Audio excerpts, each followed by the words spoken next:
Hey everyone, Once Bitten here. So we go to Game 2 of Carolina Smackdown 2016, my Kingdom of Equitaine versus Saurian Ancients. So let's see, this game one, we're doing diagonal deployment, and I just am lucky enough to be on a table that has a river going down the diagonal of the table. And I am saying that very sarcastically. I think that is just absolutely horrible for an all mounted army. Let's see, we also were doing the objectives of this game is we choose 3 units with standards that our opponent has, and we try to kill them. So my opponent only has 3 units with standards, and they're the big units, and then he just chose 3 of mine, didn't whatever.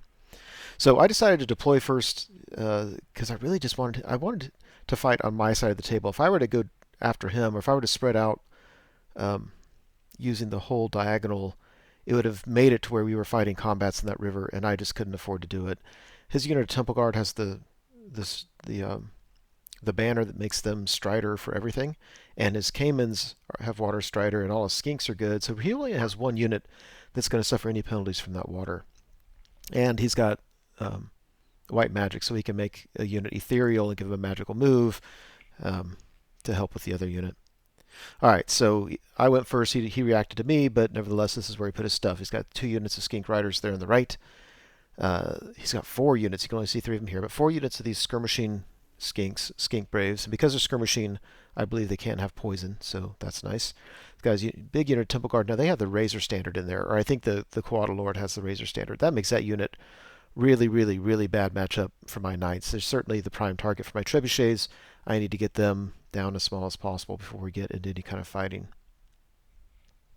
And so you can see those the Skink Braves. He's got to use this unit of Saurian Warriors, whatever. They've got the Flaming Standard, which doesn't really affect me. He's got a unit of Caimans. And those things, that's a lot of wounds that I have to get through just before I start reducing attacks. And I think they're strength 6.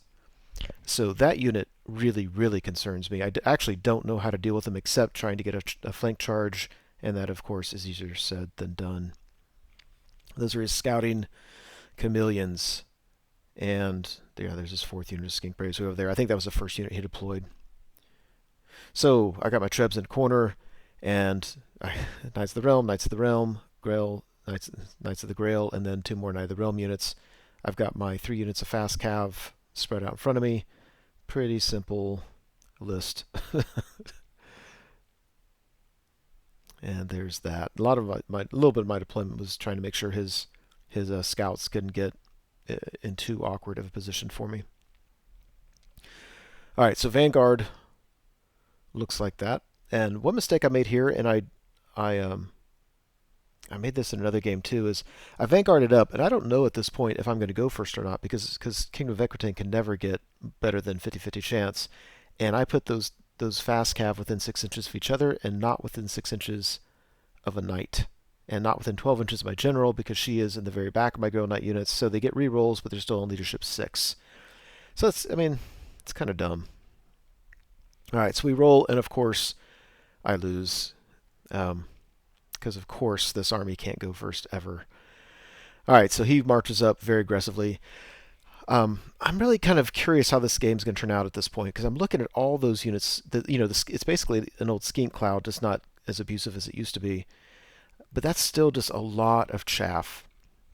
And it's chaff that's designed very well to get rid of other chaff. So I can't help but think that he's going to win the chaff wars. I've got him outranged with my knight buses, but if he's got chaff blocking me up, it's really not going to help me all that much. I'm a little bit concerned about it. If you look on the far right, he went ahead and took a unit of his Sky Riders and charged a unit of Fast Cav. Over here he shoots. This unit actually is within 6 inches of knights, so they stay. Those dogs are just being proxied. I'm calling them hunting dogs, but they're just the mounted yeomen. Yeomen Outriders, whatever.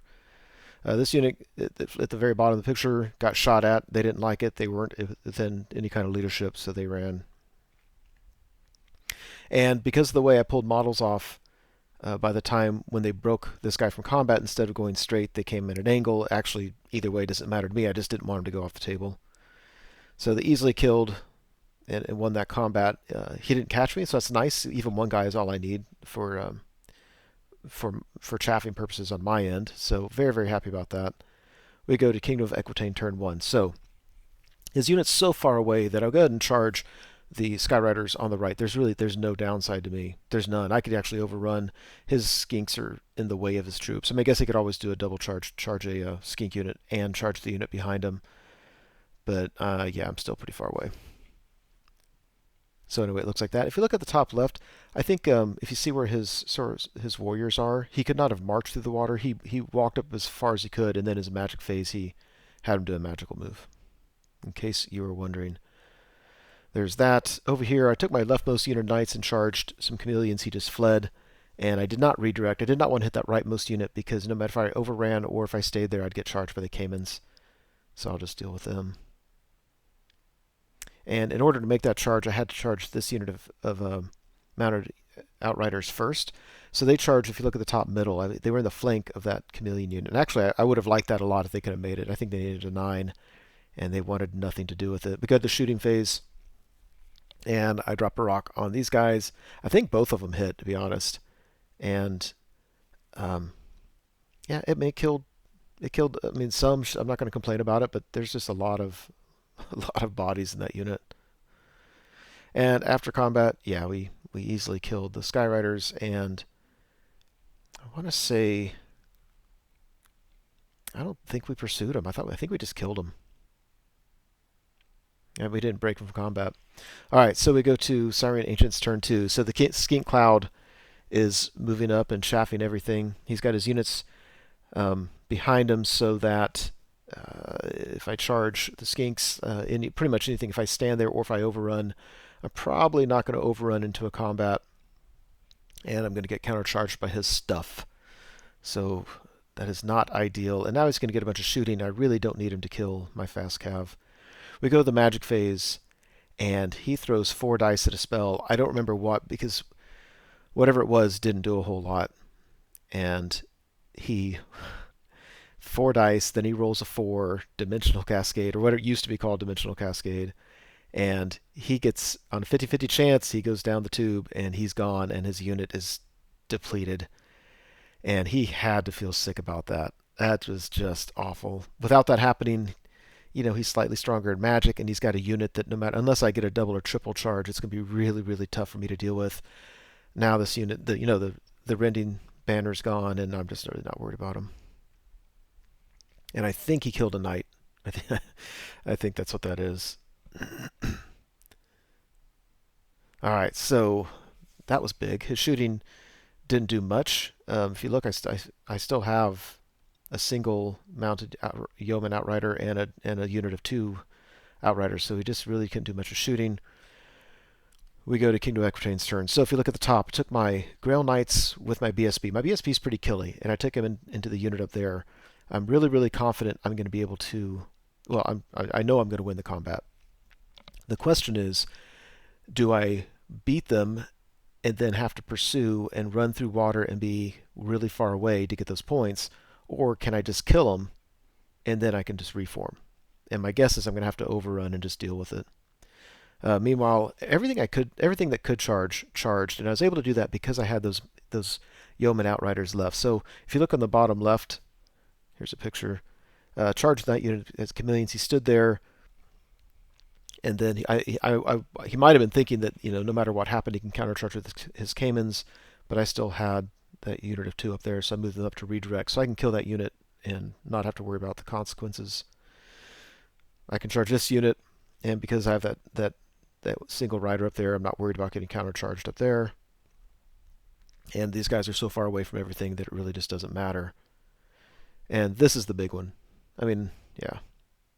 So after combat, yeah, I won that very easily, and I just pivoted. So I'm out of line of sight of the Skyriders on the left, and more importantly, out of line of sight from his warriors on the left. And I think my opponent is absolutely screwed at this point.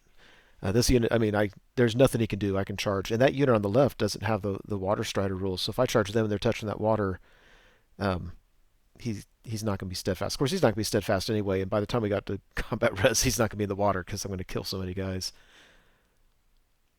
Over here, yeah, both of them killed their units and overran. The one on the left wasn't able to do much. It's kind of funny.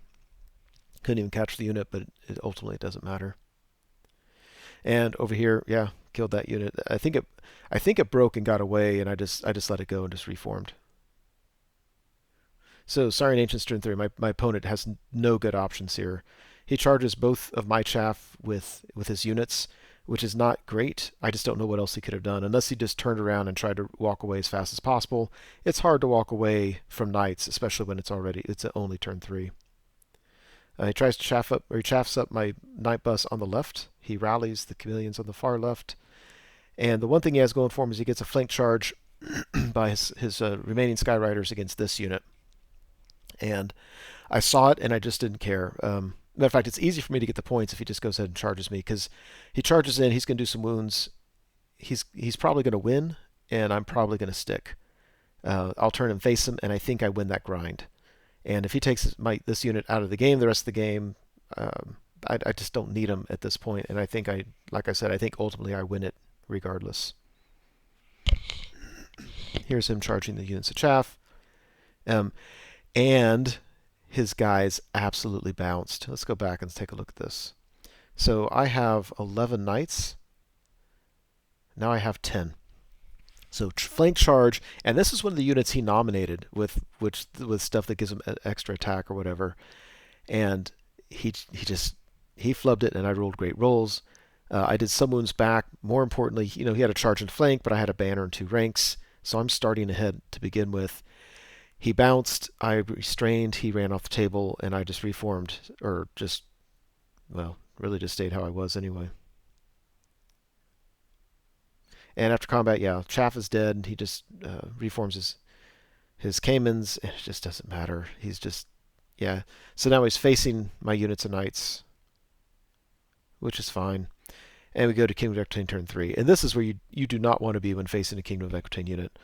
So I've got a nice juicy double charge at the very top.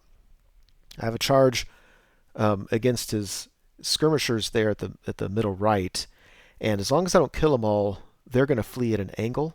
And at an angle, that third unit is probably going to get into combat. And actually, I don't care if it does or not. It doesn't need it.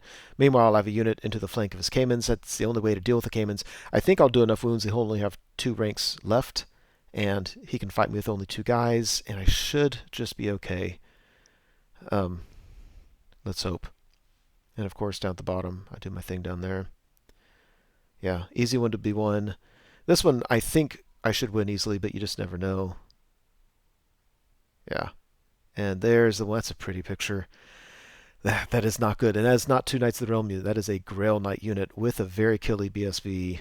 That is not a good position to be in. After combat, yeah, we easily kill all that stuff. You just see he's got 1 skirmishing skink remaining up there.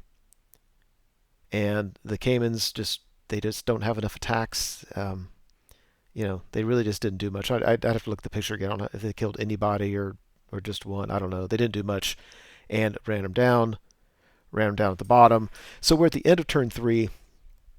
And as soon as we finished that, I looked at my opponent and said, look, let's just end it. I mean, there's no reason to torture you through this. He's got 2 units left.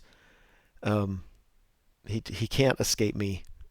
And yeah, and I probably don't need those points to get full points. So I easily won 17 to 0 or 17-3, whatever it is, and I easily got the objectives. So I got full points for this game.